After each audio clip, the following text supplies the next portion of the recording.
નમસ્કાર મિત્રો, આપ સૌનું સ્વાગત છે આપણી ચેનલ પર। આજનો ટોપિક ગંભીર છે અને આ ટોપિક પર વાત કરવા માટે આજે હું તમારી સામે પ્રસ્તુત થયો છું। સુસાઇડ અને સુસાઇડને લગતી વોર્નિંગ સાઇન્સ। આ વિડીયોના માધ્યમથી હું સુસાઇડ અને સુસાઇડને લગતી વોર્નિંગ સાઇન્સની અવેરનેસ ફેલાવવા માંગુ છું। તો આપ અને આપના ફ્રેન્ડ્સ અને ફેમિલી મેમ્બર્સને આ વિડીયો જરૂર શેર કરજો। શું છે સુસાઇડ અને સુસાઇડને લગતી વોર્નિંગ સાઇન્સ? સુસાઇડ એક સાયકેટ્રિક ઇમરજન્સી છે। સુસાઇડની અંદર વ્યક્તિને જીવવાની ઈચ્છા મરી જાય છે। એને છેલ્લો વિકલ્પ એવો જ લાગે છે કે હું મરી જાઉં। ભૂખ ઓછી થઈ જાય છે, ઊંઘ ઓછી થઈ જાય છે, શરૂઆતમાં ડિપ્રેસિવ સિમ્ટમ્સ જોવા મળે છે અને અચાનક જ પેશન્ટ એકદમ જ ખુલ્લા મનથી અને આનંદિત થઈને એકબીજા સાથે વર્તન કરે છે। એવું એટલા માટે કેમ કે શરૂઆતના ડિપ્રેસિવ ફેઝની અંદર પેશન્ટ કન્ફ્યુઝનમાં હોય છે કે શું કરું, શું ન કરું, મારી પાસે બીજો કોઈ ઓપ્શન છે। એ પોતાના ઓપ્શન્સને રૂલ આઉટ કરતો હોય છે અને જ્યારે એને એવું લાગી આવે કે સુસાઇડ જ એક ઓપ્શન છે ત્યારે એની એન્ઝાયટી ખતમ થઈ જાય છે।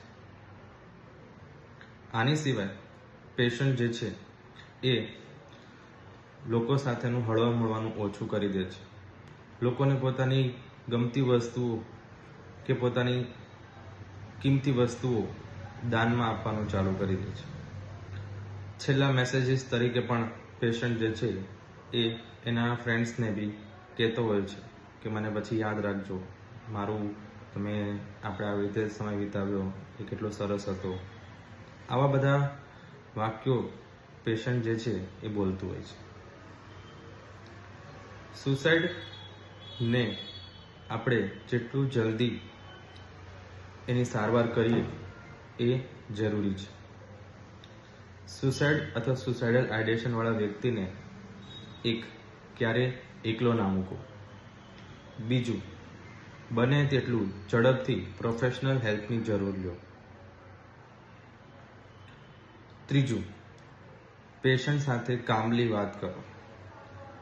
ચોથું, પેશન્ટને સુસાઇડ અને સુસાઇડને લગતા થોટ્સ ન આવે એ માટે એને પોઝિટિવ શબ્દોનો ઉપયોગ કરો।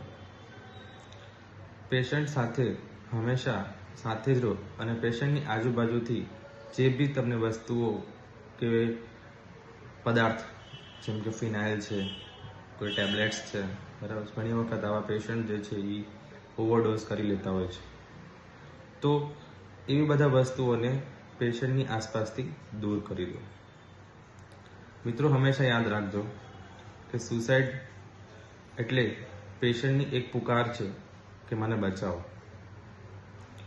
અને સૌથી અગત્યની સાઇન કે જો ભૂતકાળની અંદર પેશન્ટે સુસાઇડ એટેમ્પ્ટ કર્યો હોય તો આ વાતને કોઈ દિવસ લાઇટલી ના લેતા, એને ગંભીરતાથી લેજો અને એને તાત્કાલિક પ્રોફેશનલ હેલ્પની કે સાયકેટ્રિસ્ટની હેલ્પ અપાવજો। બને એટલો વિડીયો તમારા અને તમારા ફ્રેન્ડ સર્કલમાં શેર કરો। વિડીયો ગમ્યો હોય તો જરૂરથી મને લાઇક, શેર અને ફોલો કરો। Thank you.